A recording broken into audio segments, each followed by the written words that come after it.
And welcome, everybody. Welcome back to Rise of Awakening with Devin and Shannon. Hi, everyone. Glad to have you all back. Feeling a little bit of spring fever here in the area today. It was 51 degrees, nice and sunny. I spent most of the day with my kitty cat outside, and he was loving it. Don't know what the weather's like in your part of the world today, but it was fantastic. Hopefully we got an early spring. I saw a lot of ants and bugs and no chemtrails. No chemtrails today for the last 2 days, folks. Clear blue skies here. It's been awesome. Awesome. So yeah, glad to be back on board here at the beginning of this work week. And tonight we have a special guest, Madison Star Moon. She is a very big chemtrail advocate, and also has been posting a lot about death towers, aka cell towers, the electromagnetic killers, if you will. And so we're going to have a lot to talk about tonight. And so without further ado, Amanda, are you there? Hi, how are you? Oh, we're doing good. Welcome to the show. Oh, thanks for having me on. Oh, you're very welcome. So yeah, there's a lot going on with this whole theory of well, it's not a theory, the death towers, as you call them. It's you know, I've seen the photos that you post, these towers catching on fire, obviously from intense amounts of radiation and whatnot. You know, and we call them cell towers. You know, I mean, unfortunately, we're all subject matter to technology and everything that goes along with it. Now, I have a cell phone, you have a cell phone, Shannon has a cell phone. We all have cell phones, but we kind of sort of don't really realize the effects that it has. Not only on our brains, you know, and other parts of our body, such as low sperm count in males, and even breast cancer for women that carry them in their bra straps. It's just one of those things that people just have taken for granted for far too long. So, anyway, with that said, let's hear a little bit about what you have to say about these death towers. Well, they're extremely nefarious because you can't get any information off of them. And they're also hiding them, which is suspicious in itself. And the location of these towers is also a problem. You know, they are known to catch on fire, like what you said, and they also topple over. Not to mention that the antennas obviously have the radiation coming off of the microwave frequencies. Depending on what different antennas are even up there, you're not allowed to find out. It's all proprietary information. The FCC is covering this stuff up. And if you do your own investigation, you know, if there's a tower in your neighborhood, I would challenge anyone to try to find the information off that tower using a FOIA request through the FCC, because they make you pay per antenna, per tower. So if, you know, let's say that there were, you know, 10 antennas on a tower, you would have to pay for each FOIA request per antenna. And I think in today's economy, most people don't have that kind of extra money. So they make it impossible, and even if you did get the results, they make it impossible for you to do anything with those results. So it's very frustrating. These towers are a menace. And I've personally investigated, researched, and documented countless towers. And the stuff that I found the most disturbing, like I said, was like the hidden ones. You know, the ones that they hide in church steeples, because I'm a Christian, and I think it's offensive, not just to my religion, but the fact that they don't tell the congregation, and then the people go to the church and they don't know that the church is getting money for this hidden death trap inside the steeple. And I just think it's unfair. And putting them on school property, do you guys have them at your schools there? In this part of the country, we're pretty low population. I have found 2 of them Yeah, so far. Shannon has found a couple, but nothing of the likes of which you have been sharing lately.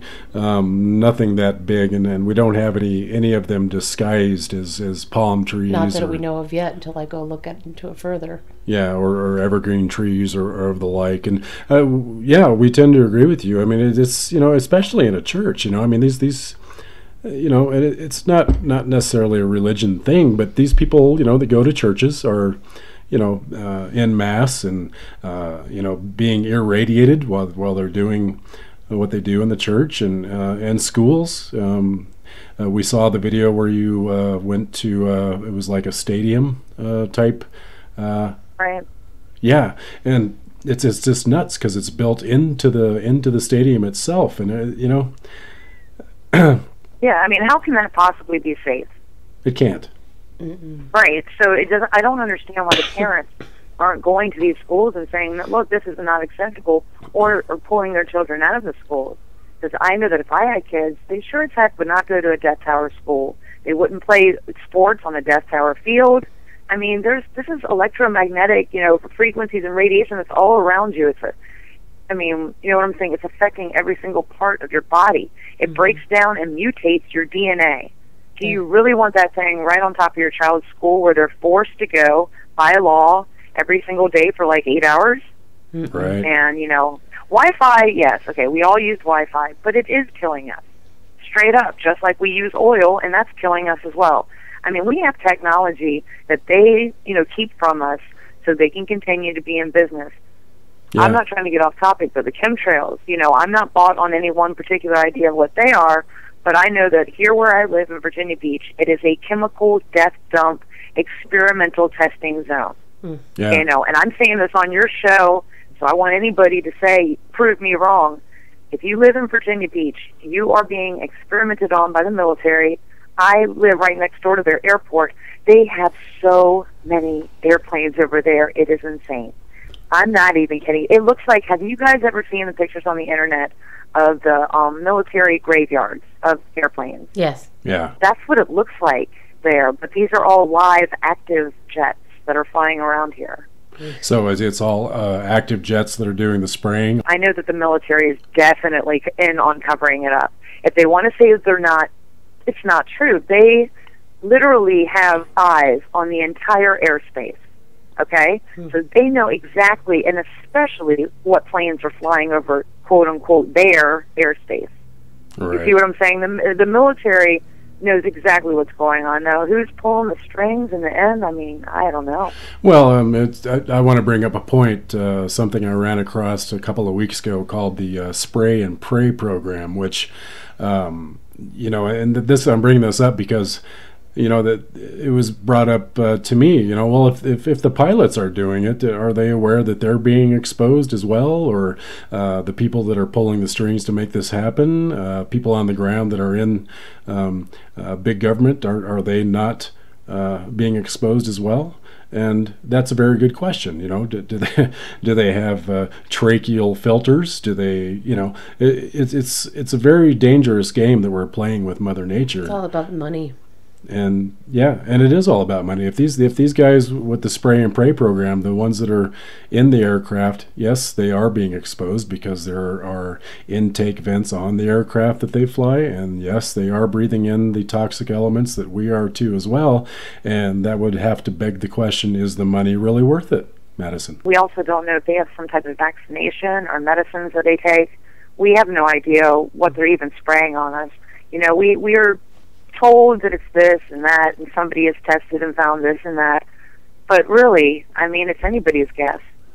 I mean, all these years that I've been researching this and trying to find answers, and I'm still in the same place of just not having a secure enough, feeling that, okay, it is geoengineering, or, oh, no, they are just trying to kill us, or, no, it is just black carbon or JP8. You know what I'm saying? I know that it's spraying. Now, is it spraying because they've added something to the fuel to get rid of it, like how they add fluoride to our water to get rid of it? I mean, what's your opinion? It could be a whole host of things. I mean, of course, there's the common ones like barium, strontium, and aluminum, and you hear that over and over and over again. But yes, I mean, it could be airborne vaccines. It could be nanotechnology. Nanotechnology, I've heard. It could be particulates of just things to keep us docile, to keep us unaware. Just like fluoride does in the water. Like fluoride, yes.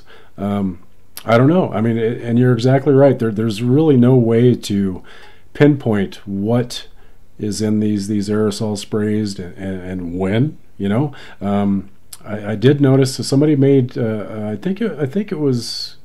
It might have been you that said that it doesn't happen on the weekends because the government doesn't work on the weekends. I'm not sure if that was you or not. No, that wasn't me, but that's funny. But I don't know how it is there in Virginia Beach over the weekend. But honestly, over the weekend, I did pay close attention, Madison, and there were no chemtrails yesterday or Saturday. We're chemtrailed, period. I mean, ask anybody that lives here, man. They're killing us. All the time. And so I don't know if they're doing different things in different places. You know what I'm saying? Yeah. They could be cloud seeding one place. Other places they could just be testing. NASA over at Wallops Island, they test the lithium rockets and just shoot lithium into our atmosphere. They very well could, but I guess because we're so low populated, and they also call it the windy Wyoming, which is, that part's kind of good. It kind of shifts everything over, but it's blowing it somewhere else. It's still blowing it somewhere else. It's still a problem. It's still creating a mess. But the thing that makes me the most upset, and I'm sure you've ran across this with the trolls that you deal with, and it's always these guys that say, oh, well, it's just ice crystals because the barometric pressure or condensation because the temperature is just right, and they're flying at such an altitude. And it's like they go out of their way to debunk the truth of the matter, and and I can disprove that because I can see two aircraft flying at roughly the same altitude, and one will have a contrail, which is normal. And then there'll be another plane just, within 100 feet, whatever. It's hard to judge at that altitude. And then you got the chemtrail, the long, non-dissipating trail. Right. So exactly. It's like two different planes. Mm-hmm. Yeah, two different planes. People go out of their way. That's what I'm saying. Two different types of planes. Right. Yes. And I'm pretty convinced that it's not commercial jet airliners. I've seen some photos of the tanker planes, and all the windows are. The FedEx. Yeah, the windows are all blocked out. They look like a commercial jet airliner, but nobody would really know.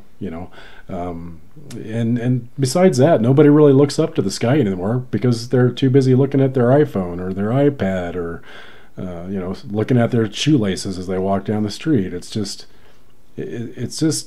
sad to me. I mean, when we were kids, I'm 47. Shannon's 43-ish. 43. 44. But we used to look up into the sky and go, hey, look at that cloud there, looks like a clown, or this cloud over here looks like an elephant. The big poofy white clouds. You don't see that anymore. And now they all look like demons and aliens. Not to mention the mist that occurs. And a lot of the arguments they're coming up with, it's because of the global warming that we have to do this. Well, that's exactly it. That's the whole theory behind it, and they're trying to condition people to say, oh yes, this is why we're doing it. We have to have the particulates to block out the sun's rays to keep the planet cool. Well, I myself, I'm not buying